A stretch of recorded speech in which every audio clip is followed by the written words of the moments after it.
سارے M P اے جو ہیں عمران خان صاحب کے ساتھ کھڑے ہیں، اسٹرینڈ شو کرنے کی کوئی ضرورت ہی نہیں ہے، چٹان کی طرح کھڑے ہیں انشاءاللہ۔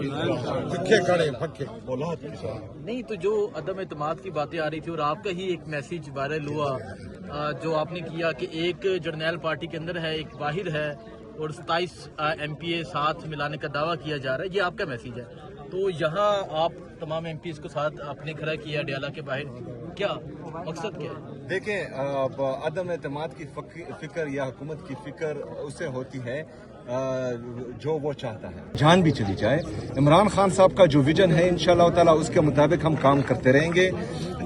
لوگ نگیٹیویٹی پہ لاتے ہیں، ہم جو ہیں ہمارا فوکس صرف اور صرف عمران خان ہے، عمران خان صاحب کی تحریک حقیقی آزادی کی تحریک ہے، وہ ہمارا مقصد ہے، تو اس سے کوئی فرق نہیں پڑتا جو یہ میڈیا پروپیگنڈا کر رہے ہیں۔ باقی جو جہاں پر میٹنگز ہو رہی ہیں، جو میٹنگ کر رہا ہے، کون کون سازش ہے، کون سا بریگیڈیئر ہے، کون سا جرنیل ہے، کون سا بیرسٹر ہے، وہ سب مجھے پتہ ہے، اور جہاں جہاں پر میٹنگز ہو رہی ہیں وہ سب مجھے پتہ ہے، ابھی سے نہیں 2 مہینوں سے پتہ ہے، لیکن یہ میرے لیے فرق نہیں کرتا کیونکہ میں اپنی انرجی اس پر ویسٹ ہی نہیں کرتا۔ میری انرجی جو ہے ساری کی ساری عمران خان صاحب کے لیے ہے اور اس کی تحریک پر ہے انشاءاللہ۔ سر 91 ایم پی ایز آپ کے اور بھی ہیں، لیکن ایک ایم پی اے کا جو ہے وہ آ کے میسج کرنا کہ اس کا اس کا آپ نام لے لیں، یہ بتا دیجیے اور وہ ایم پی اے بھی یہاں پر موجود نہیں ہے، وہ موجود بھی نہیں ہے، اور یہ بھی ہے کہ کل ایک ان کی کہا جا رہا ہے کہ ان کی میٹنگ بھی ہوئی ہے ادھر اسلام آباد میں، ان کی کہیں رہائش گاہ پر کوئی خفیہ میٹنگ بھی کی گئی ہے، اس کے بارے میں کیا کہتے ہیں؟ دیکھیں، ہمارا فوکس عمران خان صاحب ہے، باقی جن کا مقصد ہے کرسی، ہمارا مقصد ہے ہی نہیں، کرسی آتی ہے جاتی ہے، جان آتی ہے جاتی ہے، اس کی کوئی فکر ہی نہیں ہے، لیکن عمران خان صاحب نے جو ذمہ داری دی ہے انشاءاللہ تعالی 1 انچ بھی اس سے نہ پیچھے ہٹیں گے اور نہ ہی اس کرسی کے لیے اپنے مقصد پر کمپرومائز کریں گے، باقی جو جس کا دل کرے وہ کرے۔ سی ایم صاحب علی امین گنڈاپور کے بارے میں ایک رائے پائی جاتی ہے صوبہ سطح پہ کہ وہ پارٹی ڈیسیشن جو ہے وہ ان کو فالو نہیں کرتے یا اس حوالے سے وہ اعتماد میں نہیں لیتے، کیا مرکزی قیادت سے وہ رابطے میں ہیں؟ دیکھیں، یہ تو مرکزی قیادت ہی بتائے گی، باقی جو ہم کال دیتے ہیں تو وہ بھی ایم پی ہیں، تمام ایم پی ایز آتے ہیں، ان کو بھی آنا چاہیے، بہرحال ان کی مصروفیات ہوگی شاید وہ نہیں آتے، باقی جو ہیں پارٹی ڈسپلن پر ایکشن جو ہے وہ پارٹی کا کام ہوتا ہے اور پارٹی کی مرکزی قیادت کا،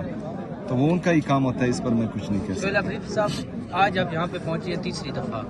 اگر آج یہاں پہ ملاقات نہیں کروائی جاتی تو پھر آپ آگے کیا لائے عمل کریں گے؟ کہ 8 ماہ آپ کو بھی ہو چکے ہیں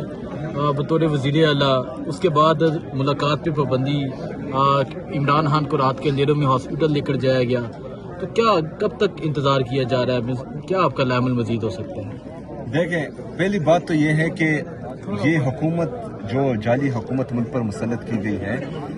یہ ان کے لانے والوں پر بہت بڑی لائبلٹی بن گئی ہے۔ پاکستان کا قرضہ 43,000 ارب روپے سے 97,000 ارب روپے تک پہنچ چکا ہے۔ اس کا مطلب یہ ہے کہ 75 سالوں میں ہم نے 43,000 ارب روپے قرضہ لیا تھا، صرف 3-4 سالوں میں یہ 97,000 ارب مطلب اس سے ڈبل تک پہنچ چکا ہے۔ پیٹرول کی قیمت رجیم چینج آپریشن کرتے وقت تقریباً 150 روپے تھی، آج وہ 383 روپے تک پہنچ چکی ہے، مطلب 75 سالوں میں پیٹرول کی قیمت 175 روپے تک پہنچ چکی تھی، ابھی صرف 3-4 سالوں میں یہ 383 روپے تک پہنچ چکی ہے۔ نوجوان جو ہیں وہ ملک چھوڑنا چاہ رہے ہیں، جتنے بھی ہماری انڈسٹریلسٹ ہیں وہ انڈسٹری بند کر کے ملک سے باہر اپنا پیسہ لے کر جا رہے ہیں، کسان رو رہا ہے، خودکشی کرنے پر مجبور ہیں، مہنگائی دن پر دن بڑھتی جا رہی ہے، 45% پاکستان کی ٹوٹل پاپولیشن کا پاورٹی لائن سے، غربت کی لکیر سے نیچے آ چکا ہے، تو یہ بہت بڑی لائبلٹی بن چکی ہے، اور یہ جو صورتحال بن رہی ہے تو خدا نخواستہ اللہ نہ کرے، ہم کبھی بھی نہیں چاہیں گے، ہم پاکستانی ہیں،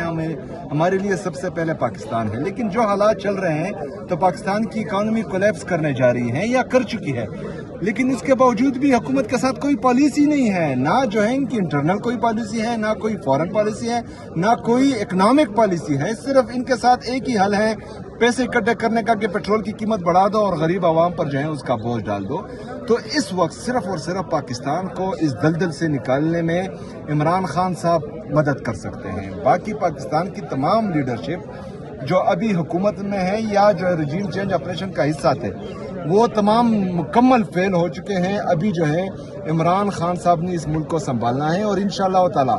بہت جلد عمران خان صاحب باہر آئیں گے. اور یہ انشاءاللہ تعالی میں آپ کو وثوق سے کہتا ہوں کہ بہت جلد انشاءاللہ تعالی عمران خان صاحب باہر آئیں گے. یہ آپ کس طرح کا کوئی بات چیت جاری ہے جو آپ کہہ رہے ہیں کہ بہت جلد عمران خان باہر آئیں گے یا کوئی احتجاج کا پلان ہے، کس طرح آپ یہ کہہ سکتے ہیں؟ دیکھیں جتنے بھی ہمارے ساتھ آپشنز تھے وہ ہم آزما چکے ہیں. 26 نومبر کو جس طرح بے دردی سے پاکستانیوں کو شہید کیا گیا، معصوم شہریوں کو موت کے گھاٹ اتارا گیا، معصوم پاکستانیوں پر گولیاں چلائی گئی، تو ان تمام لا انفورسمنٹ ایجنسیز جنہوں نے اس آپریشن میں حصہ لیا، جنہوں نے پاکستانیوں کے خلاف بندوق اٹھائی، جنہوں نے پاکستانیوں پر گولیاں چلائی، یہ 7-8 مہینے مسلسل ہم ان کو دکھا رہے ہیں کہ کبھی بھی ہمارا احتجاج کرنا پہلا آپشن نہیں ہے. ہمارا احتجاج پرامن احتجاج کرنا ہمیشہ آخری آپشن رہا ہے. وہ تمام لا انفورسمنٹ ایجنسیز دیکھ رہی ہے کہ ہم عدالتوں میں بھی گئے، ہم چیف جسٹس کے پاس بھی گئے، ہم چیف جسٹس اسلام آباد high court, chief justice supreme court, ہم جو جعلی حکومت ہے ان کے پاس بھی، تمام اداروں کے پاس گئے اور ہم نے جو ہے یہ فریاد کیا کہ عمران خان صاحب سے ان کی فیملی کو ملنے دیا جائے، ان کے جو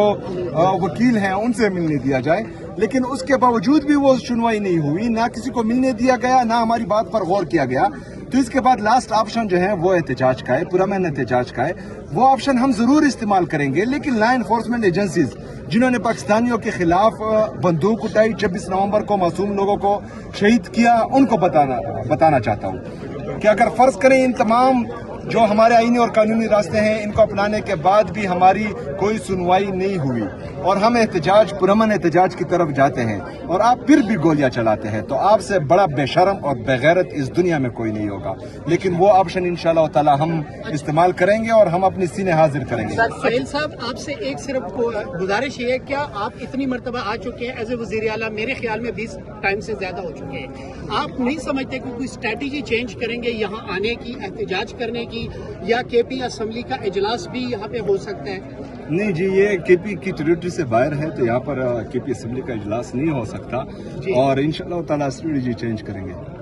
سب سے پہلے تو عمران خان صاحب کو اغوا کیا گیا ہے، سب سے پہلے تو عمران خان صاحب کو ناحق قید کیا ہوا ہے. سب سے پہلے عمران خان صاحب پر جتنی بھی کیسز ہیں وہ پولیٹیکل کیسز ہیں. عمران خان صاحب نے کوئی جرم نہیں کیا. عمران خان صاحب عدالتوں سے صادق اور امین سرٹیفائیڈ ہیں. جو ڈاکو چور لٹیرے تھے، جنہوں نے ملک کو لوٹا، ان کو جو ہے پروٹوکول دیا گیا اور ملک پر مسلط کیا گیا. دوسری بات یہ ہے کہ جب نہ تارا گردش میں ہوتا ہے نہ ستارہ گردش میں ہوتا ہے تو ریلیونٹ ہونے کے لیے جو ہے اس طرح کی چیزیں آزمائی جاتی ہیں، لیکن مجھے کوئی فرق نہیں پڑتا.